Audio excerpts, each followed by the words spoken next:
Okay. Hi, everyone. Welcome to our channel, The Journey Within with Christopher Mack. I'm Wanda Webster. This channel is based upon our book, The Journey Within. Christopher Mack, I Surrender. That's our The title. jig is up.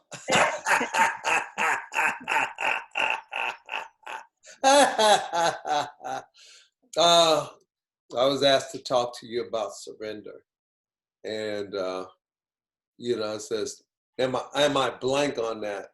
Not really. I was thinking about surrender in the terms of, most people think of surrender as a negative connotation. In other words, to surrender means I quit, I give up. Uh, you beat me at that, or ouch, uncle. Oh, that's not surrender. I said, and then we see the movies. I like it because it plays right into the book. We see in the movies where he says, I surrender, don't hurt me, don't. So surrender is saying, it leaves us with a bad taste in our mouth.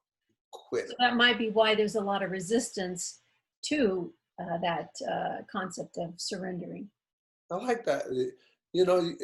Let's do a sidebar on resistance. Because I want to change, but I have this idea of surrender that means I'm quitting, I'm giving up, I've been beaten, I'm defeated. And then sometimes, you know what? It is better to surrender than it is to be pummeled. So, but I like what you just said about resistance, because once I say I'm not going to, because that's the whole dynamics about surrendering. There's this resistance, there's this opposition, there's this thing I have to, oh no, I'm not going to stop that. I just got to keep going. And I think with the male ego, we don't want to be vulnerable, do we? If I say, no, well, let me sometimes it's kind of even difficult to surrender to Wanda. Oh, Wanda. And I'm not talking about surrender because she's pummeling me. I'm talking about surrender because I want to be right. And I don't, and wanting to be right, there is a resistance. Well, she might have the best outcome for whatever the situation is, but that doesn't matter because I've been hijacked by my ego. Well, let's talk about that ego and why it's necessary for recovery to completely surrender and let go of the ego.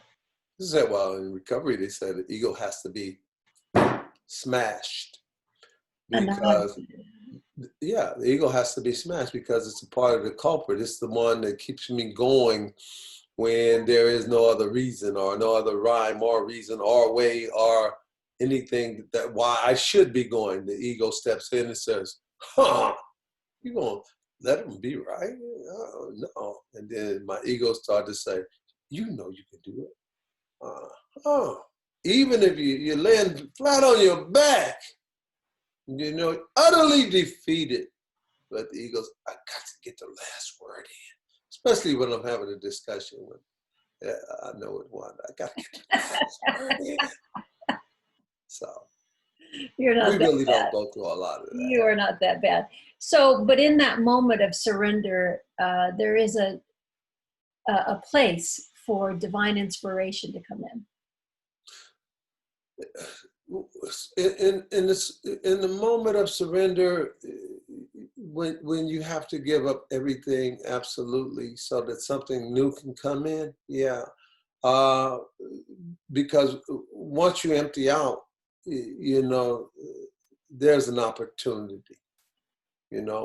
I was reminded of the three most powerful, to the way of seeing life with these three words is, and this is the ultimate part of surrender, I don't know. I was only a two-word man. I know. Even if you don't know, I know. And then you put in your own narrative. Sometimes somebody might be talking about the zebra and you start talking about My Little Pony. But, you know, it's not the same thing.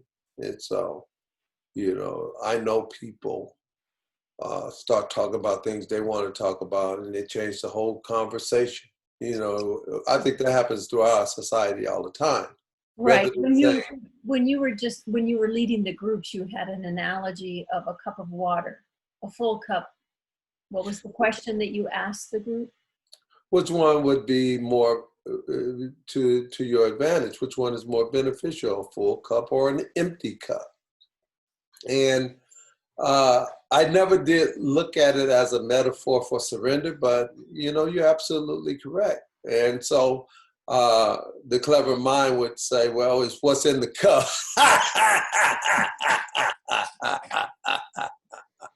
I like the idea that now you've changed the dynamics of the whole discussion. Then you say, well, what's in the cup? It might be something I like. Now, you know, that's that whole ego trip where the mind says, you know, I'm gonna have a clever answer. But no, it was a very simple question. Which one is much more beneficial, an empty cup or a full cup?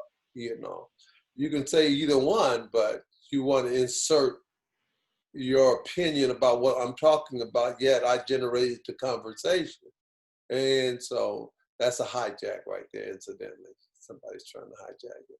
But it really is showing how the mind is clever and the ego can manipulate where there is no surrender.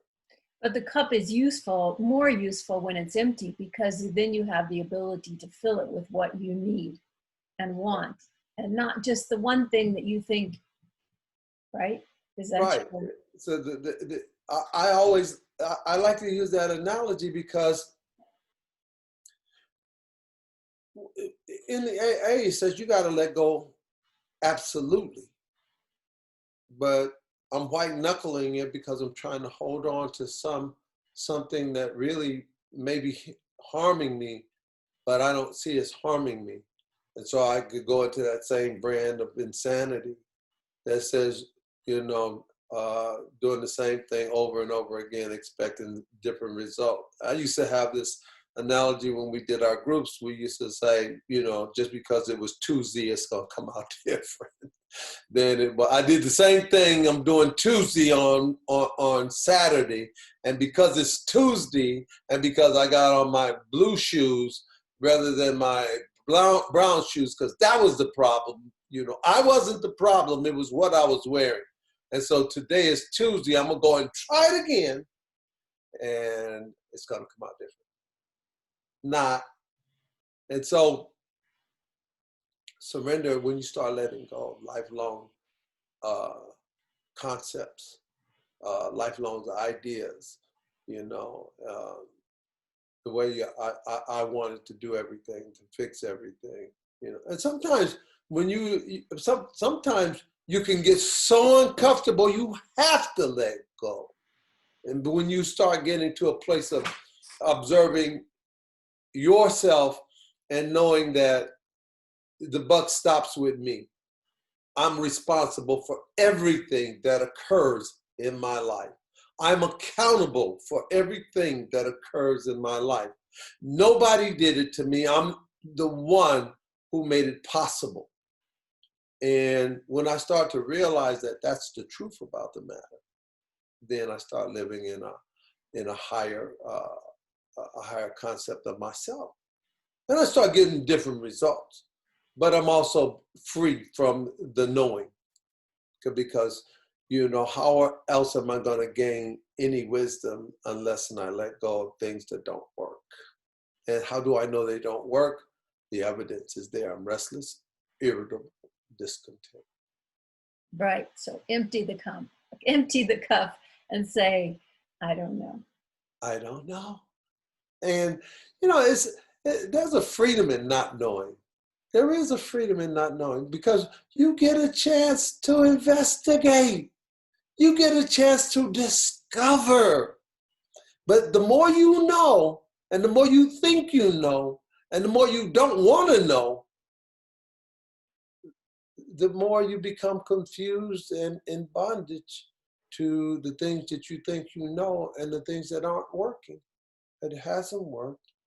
And needless to say, maybe on this plane it won't ever work because, you know, it didn't have a chance of working when I did it the first time. Didn't have a chance of working when I did it the second time. And now this is the 999th time. Okay. Any last words, Christopher? Yeah. Oh boy. Be kind to yourself. In doing this one, Yeah. I say, be kind, be gentle. It's okay, you know, to be uncomfortable when you start realizing that you have to let go of things. And the discomfort does not last forever. It may seem like forever, but it just may be 2 or 3 seconds.